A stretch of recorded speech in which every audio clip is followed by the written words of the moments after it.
porque el problema no es un problema de contaminación radioactiva. Esto es un problema ideológico. Esto es una lucha entre el mundo pastoril y el mundo industrial. Entonces, uno empieza a ver que tengo que irme al mundo de la ideología, tengo que ir a la estrategia, que es intangible, inconexa, desestructurada y sin ninguna lógica. Entonces empiezo a rastrear mi propia historia. Y cuando yo tenía 70 años, cuando yo en el año 70, 75, 70, 74, llego a Estados Unidos y tenía un amigo mío que era inglés. Y no sé cómo salió el tema de la broma del invertido como un hecho homosexual, como un hecho para nosotros más normal que otra cosa. No, dice, en Inglaterra al homosexual lo mandamos a la cárcel. Entonces usted me está hablando en joda, decía yo. ¿Cómo a la cárcel? Sí, sí, a la cárcel. A la cárcel o castrado. Y entonces uno empieza a ver la historia de la humanidad. El inglés mandaba a la cárcel y castraba a los que eran de mi edad, de mi generación. Y entonces empiezo a hacer el seguimiento y aparece Turing, ¿lo ubica Turing, el más grande pensador de la informática del siglo XX. Y veo que efectivamente el más grande pensador lo obligaron a castrarse porque descubrieron que era homosexual. Y en el 2012, siendo primer ministro, ¿quién era el primer ministro inglés? Sin embargo, es una sociedad prácticamente homosexualizada. No, uno tiene que entender la ideología de esta gente, pero fíjense la 2012, Cameron, primer ministro, la delegación que va a rendir honores a Turing, porque salva a Inglaterra de la guerra, porque con su descubrimiento logra detectar cómo funciona el sistema de comunicaciones que usaban los alemanes, el código que usaban, un código complejísimo, imposible de descubrir. Él lo descubre cómo funciona. Entonces puede interpretar los movimientos que iban a hacer los alemanes cuando bombardeaban Alemania, y sabía qué lugares iban a bombardear prioritariamente. Y con eso Inglaterra puede armar su defensa. Y entonces Cameron dice, no, bueno, pero en la época, en el año 53, 54, estaba prohibido ser homosexual. Por lo tanto, yo no lo voy a perdonar ni post-mortem. Después la reina de Inglaterra lo perdona. Entonces, cuando uno ve todo eso, dice, pero ¿qué tipo de pueblo es este? Y así podemos saber cómo se mueve Coca-Cola. Y quizás podamos saber cómo se mueve Apple Computer. Y después descubrimos, y uno va pensando siempre en lo intangible, en lo que no se toca, en la inteligencia, no en las cosas que tenemos. ¿Por qué no podemos hacer las cosas? Porque este es el mundo del intangible. Cuando usted agarra una Coca-Cola y la quiere comparar con otro producto similar, va a encontrar una diferencia de 30 o 40% de precio. Porque esto representa una construcción ideológica magníficamente construida, y esta no. Entonces usted quiere entrar, quiere que vengan a fabricar, ¿que vengan a fabricar qué? Si acá no se fabrica nada. Queremos entrar en el mundo de la tecnología. ¿Qué tecnología querés entrar? Si vos no tenés cabeza para entrar en la tecnología moderna. Ni el que dirige ni el dirigido. Ahora, ¿eso se puede evaluar que lo tuvimos y ahora no lo tenemos? Yo digo que nuestra lógica siempre fue táctica, y cuando el mundo entró en la lógica estratégica quedamos fuera. Porque provenimos del mundo pastoril. Tal cual me lo decía este tipo. El mundo pastoril es un mundo de lógica táctica, práctica, concreta. Trabaja sobre las cosas que se tocan, el trabajo, el esfuerzo, todo se toca. Pero cuando hablamos del Apple, no se toca nada. Cuando hablamos de la Coca-Cola, no se toca nada. Cuando vos vas a la esquina y encontrás Starbucks, ¿y este dónde salió? ¿Qué es esto de Starbucks? Cuando uno prende la televisión y ve la propaganda, no es una propaganda de difusión, es una propaganda marketinera, de una profunda construcción ideológica. Yo trabajaba siempre sobre las 4P, ya por los años 50, 60. Yo soy un fanático del marketing, no porque soy bueno, sino porque soy insistente, Claro. pero al ser insistente tampoco quise decir que sea bueno, pero por lo menos puedo repetir, trabajaba con las 4P y ahora trabajo con las 4C. ¿Y cuál es la diferencia? Bueno, la P es el producto, es decir, este vaso. Después el precio. Después la publicidad, cómo difundo. Y después el place, cómo lo distribuyo. ¿Está bien? Perfecto.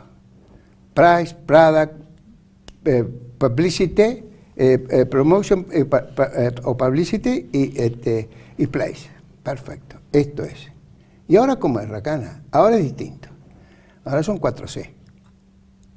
¿Cómo las 4C? Sí, las 4C son el cliente, uno, el capital, que soy yo, pero ¿quién es el cliente? No, ¿quién es el cliente? ¿Quién es el capital? ¿Quién es mi competidor? ¿Y quién es mi channel, mi canal?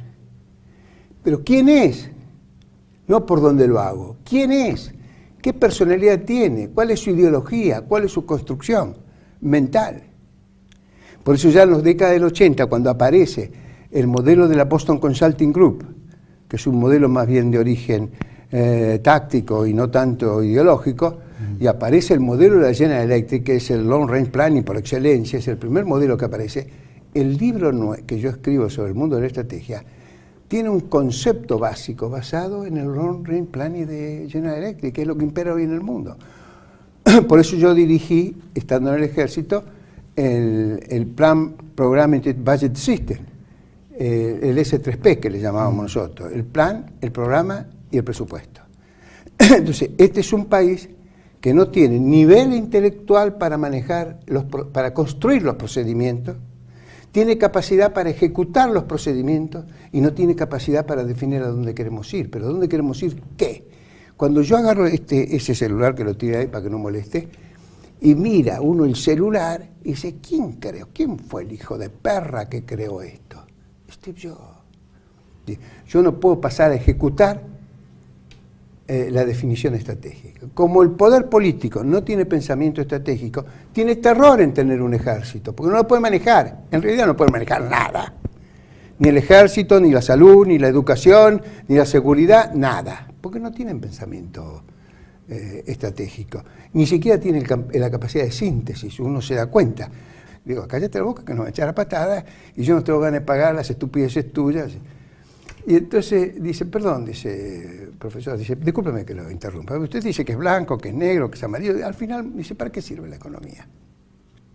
Bueno, esta habla la diferencia entre Estados Unidos y nosotros. Por eso ellos manejan el mundo y nosotros somos casi los esclavos, como decía Hegel. O tenés espíritu de amo o tenés espíritu de esclavo. El amo ama solo el poder y el esclavo la paz, la libertad, la igualdad y la fraternidad. Eso es para esclavo. Esas cosas no les interesa, a ellos les interesa el poder. Y si te hablan de libertad y fraternidad es porque ellos quieren que vos vivas así porque ellos lo ordenan. Entonces, cuando da su exposición, dice, no, bueno, pero dice el profesor, si usted no está de acuerdo con mi pensamiento que dice que la economía es necesaria, cruce la calle, va a Harvard, y en la escuela de negocios de Harvard no enseñan economía, porque dicen que no sirve para nada.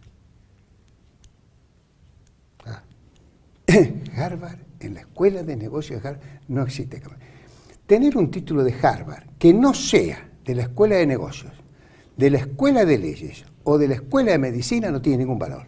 No tienen vuelo estratégico, ni capacidad de síntesis. ¿Esa quién tiene la culpa? ¿El gobierno, No, el pueblo, la educación? Porque es ¿Qué una eso? virtud que no se tiene en cuenta, que sí se tenía en cuenta en el ejército hasta el año 55, y después se perdió. Por eso, cuando tenían que elegir a un desarrollo tecnológico, nos llamaban a Mosconi. Porque la característica del militar en el mundo científico es fantástica, porque Mosconi era un ingeniero, pero además era un soldado. Entonces, como soldado iba a cumplir la orden, no iba a inventar cosas distintas que la orden. Y en ciencia pasa esto. Si usted quiere llevar un proyecto adelante, no ponga un civil al frente del proyecto, ni ponga civiles que dirijan. Ahí tiene que poner militares, no tiene opción. Porque si no van a discutir todo el día. Los militares no discuten. ¿Qué hay que hacer, señor? Hay que hacer este vaso. Muy bien, vamos a hacer este vaso. En cambio, ¿y para qué quiere un vaso? Bueno, hacemos una taza y ponemos una bicicleta acá al lado. Esas discusiones pasan así. Por eso cuando tuviera el primer reactor nuclear del mundo, lo dirigió un capitán de navío, que creo que sabía sumar, pero de casualidad. Ese fue el primer reactor. Estoy despreciándolo, pero no era un científico pero vemos de alto en las nivel. grandes empresas Fue el que hizo el militares. primer submarino. Es El verdad. primer submarino. Pero no es porque acá la cosa es bien clara. Está el conductor, que maneja muy bien la política, que define con claridad dónde tenemos que ir, y que respeta y logra potenciar y que sean admirados su gente. Acá parece que los políticos se dedican a destruir las Fuerzas Armadas. No desde el punto de vista económico, sino desde el punto de vista espiritual. Entonces, ¿por qué? Porque no saben conducir. Y creen que las Fuerzas Armadas se conducen independientemente. Y han inventado eso, que no se conducen independientemente nada. Y mucho menos las del siglo XX, que fueron diseñadas como estructuras de no pensamiento. Por eso cuando a mí me preguntan, dígame, ¿qué pasó en la década del 70? Yo digo, no estuve en Estados Unidos. Pero le puedo decir lo que pasó. ¿Sabe por qué? Porque yo leí el reglamento francés, el americano, el inglés, el israelita, y sé cómo se combate esa guerra. Y a los militares argentinos se les creó el reglamento de la década del 60. Si los civiles no lo vieron, es problema de ellos, pero a los militares les llegó un reglamento. Entonces los militares hacen lo que dice el reglamento. Usted no le pregunte otra cosa. ¿Cumplió el reglamento y las leyes de la República? Sí, señor, listo, chao. ¿Qué pasa el que sigue? Porque es lo único. Disciplina y orden son sus valores. No juicio de valor sobre las cosas. Eso es para la civilidad. Eso es para los que van a manejar la política. Por eso tienen la policía que tienen. Acá se creen que pueden pasar la Policía Federal a la Policía de la Ciudad de Buenos Aires y no los daña psicológicamente. Eso porque nunca saben conducir organizaciones. Esas cosas no se hacen, porque los conductores saben lo que tienen que hacer. Ahora, por ejemplo... Por eso Julio César fue Julio César, Napoleón fue Napoleón, De Gaulle fue De Gaulle, Churchill fue Churchill, porque crearon... Yo he visto llegar al ejército norteamericano de Vietnam.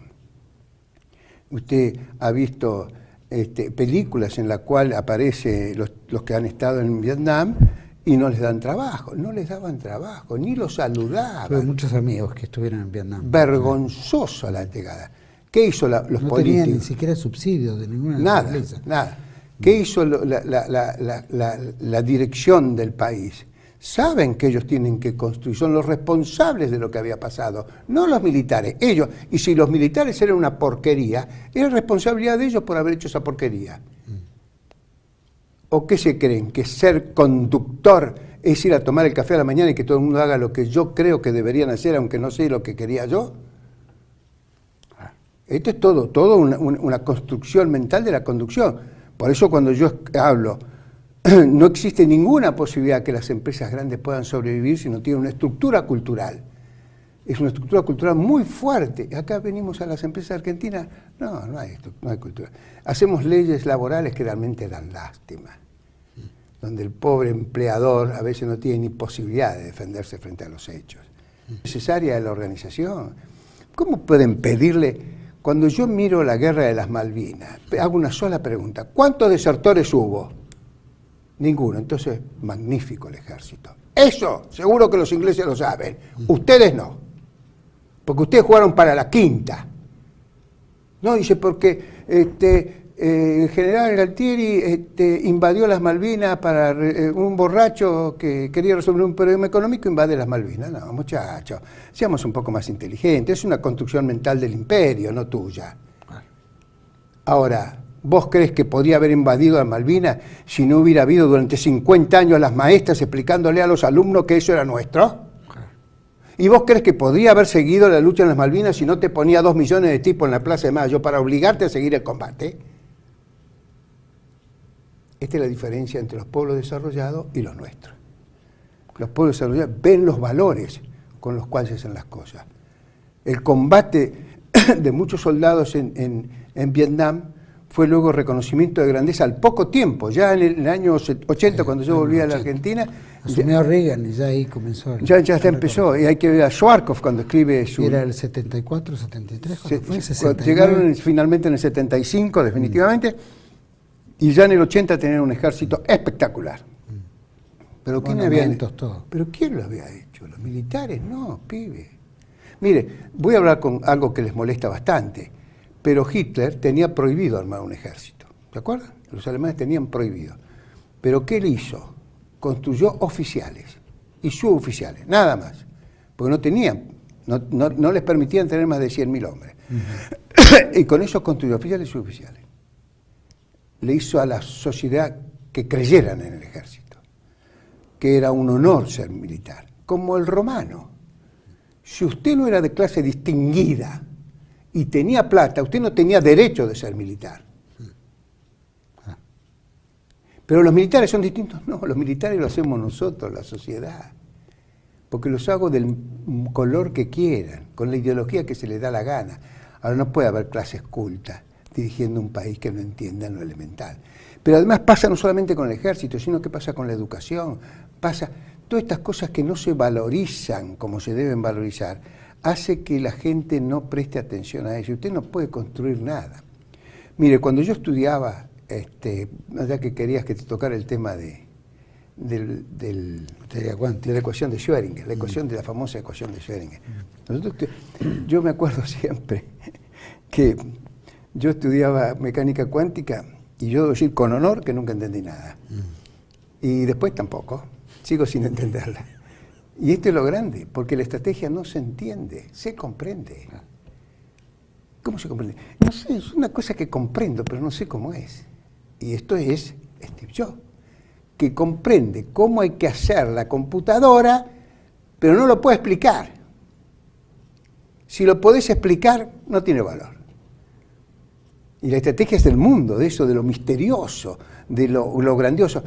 Y ellos están alerta de qué tipo tiene ese don. Por eso llega Steve Jobs. Acá, en la Argentina, Steve Jobs, con suerte, tendría una agencia de venta de artículos de computación en la calle Florida. Más de eso no hubiera pasado. Seguramente no hubiera tenido límites. No, allá hubo tipos que le pusieron plata sin haber hecho nada. En todos, que lo intangible es lo importante. Y vos no podés, usted no puede tener un ejército malo, usted tiene que tener un ejército excepcional, si no usted como país no existe. ¿Y cómo hago para tener un ejército? Para eso pongo un ministro que sea excepcional, que es el que dirige el juego, o un ministro de guerra que es el que dirige el juego.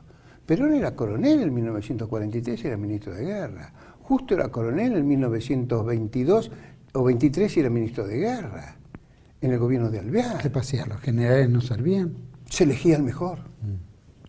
Porque es muy poco, es muy difícil conseguir un tipo que tenga esa mente. Porque además tiene que motivar a todo el sistema, sentirse muy importante de ser militar. Y tener los valores pero metidos hasta en la sangre, que son los valores que tiene que construir la sociedad. Y entonces yo quiero este ejército. ¿Y en cuánto tiempo lo hago? En poco tiempo, 4 o 5 años lo cambio. Ahora sáquenme toda esta basura de encima. En el colegio militar o en el ejército, ¿tienen este tipo de...? Claro, yo cuando fui rector de la universidad dije, bueno, vamos a empezar por la formación militar. Lo primero que tiene que saber el hombre es lo que el mundo conoce. Y no lo que el mundo no conoce. Lo que el mundo conoce. Cuando a mí me traen un análisis, yo sé si el mundo conoce o no conoce. Usted ve todos los argentinos opinando si Nisman lo mataron o no. Es una falta de respeto a todos los que trabajan. O todos los que trabajan son unos inútiles que no sirven para nada. Y si son unos inútiles que no sirven para nada, que merece mi duda, lo tengo que llamar al jefe de policía y echarlo a patada. Tengo que tener un tipo que me garantice que el tipo que habla sabe de lo que está hablando. Ahora, si usted cree que la sociedad se mueve con la codicia, con el poder ilimitado, usted está muy mal. ¿Cómo hacen para manejarse las grandes corporaciones internacionales sin tener ladrones? ¿Por qué no tienen ladrones? Usted se está enfrentando a 500 corporaciones que no hay ninguna en la Argentina. ¡Ninguna! Usted agarre la historia de Corea del Sur. Viene un general, se hizo cargo del gobierno y le dijo, lo llamó a los empresarios y dice, muchachos, hay que crear la fuente de trabajo, hay que engrandecer este país. Díganme qué necesitan. Bueno, los impuestos, listo, no pagan impuestos. ¿Qué más? Bueno, yo debo impuestos, no importa, yo te lo cancelo. Dentro de 3 años nos juntamos y vamos a ver cómo estamos. Mire lo que es Corea del Sur. Ahora, mi última, porque tiene que ver... Por eso, perdón, por eso yo tengo poca tendencia a acusar a los demás de lo que nos está pasando. Porque yo tengo que saber primero lo que me está pasando a mí. Si yo no sé distinguir quién es mi amigo, quién es mi enemigo, me va muy mal. Y también yo pienso que a los argentinos, con toda la construcción ideológica que tienen, pueden avanzar hacia muchos lugares, pero eso no puede frenar nuestro crecimiento. Perdón que haya interrumpido. No, porque aparte tiene que ver. Quiere decir que habría que empezar de vuelta, o por lo menos, como bien dijo, hay que empezar a pensar, ¿no? Y a tener ese nivel de análisis y Harvard, comprensión. eso es Harvard. Eso es Yale. Eso es las 5 universidades más importantes de Estados Unidos, MIT. El resto no existe. Trabajado para los extranjeros en forma feroz, sin saberlo. Eso también es otro. Sí, es una cosa de loco. Cuando yo vi que el kirchnerismo, que tienen muchos de ellos sentido de patria, atacaban al ejército ferozmente, yo digo, ¿estos tipos qué están haciendo? Pues no, pero entonces el ejército, bueno, hace otro. Claro, pero no destruyas lo que te hace. Pero si Fidel Castro llegó y construyó un nuevo ejército, Trotsky construyó el ejército Rossi, Mao construyó su propio ejército, bueno, está bien, y otros mejoraron los que tenían, como Francia, Alemania hizo un nuevo ejército, Israel hizo un ejército de la nada, y así han hecho todos, porque los ejércitos del siglo XX tienen esas características. Son fáciles de construir, para los que tienen mente estratégica, fácil de conducir, y para los inútiles es terriblemente nefasto. Es más, y ya cierro con usted, yo no digo más nada, pero y nos vamos, pero la tecnología, más importante la tecnología hoy en día, digamos, es decir, tenemos que reconstruir un ejército. Estamos en un mundo tecnológico, ya no son tanto los hombres importantes como son los chinos que hicieron en los años 75, cuando empezó el crecimiento de ellos, iban a Estados Unidos y compraban una empresa de alto nivel tecnológico. Invertían muchísima plata en esa empresa a seguir creciendo y lo único que hacían de vez en cuando pasaban la tecnología para China. El problema tecnológico es un problema de resolución. Eso no es un problema. El problema es que le expliques al tipo qué es lo que quieres resolver. Porque si no, cada uno va a hacer lo que quiere y entonces vamos a dispersar tanto el conocimiento. Yo fui presidente de CITEFA, manejaba como 30 o 40 campos del conocimiento. Nunca nadie me vino a colocar una orden para hacer un trabajo en pro del beneficio del país. Nadie. Bueno, sabe. ¿Qué creen? ¿Vamos a hacer tecnología? ¿Qué es esto de hacer tecnología? Pues primero hay que saber tener pensamiento estratégico, después tiene que saber manejar una organización. Y con los títulos que dan las universidades no son capaces de hacerlo. Más, lo triste es que tampoco tienen la posibilidad de aquellos que tienen capacidad de análisis de ser elegidos. ¿Energía atómica en qué estamos? ¿Se dilapidó todo el conocimiento que teníamos? Y se perdió mucha gente, se transformó en menor rumbo, pero todavía sigue siendo importante. Pero INVAP, por ejemplo, es muy importante. INVAP logró sobrevivir. Es una creación de Castro Madero, INVAP. Brillante. El almirante fue brillante. Claro, usted tiene que crear un tipo, darle la autoridad, fijarse, tiene que definir todo lo que tiene que definir. ¿Qué variables tiene que hacer? ¿Cómo puede tener un país que tenga esta ley laboral? ¿Cómo puede tener un país que tenga este nivel de impuesto a la empresa? Porque no es a la empresa. Miren, en una parte del libro yo digo, de cada peso de valor agregado, que es la generación de la riqueza, que genera una empresa, como mínimo el 50% se lo lleva el Estado. Estamos locos.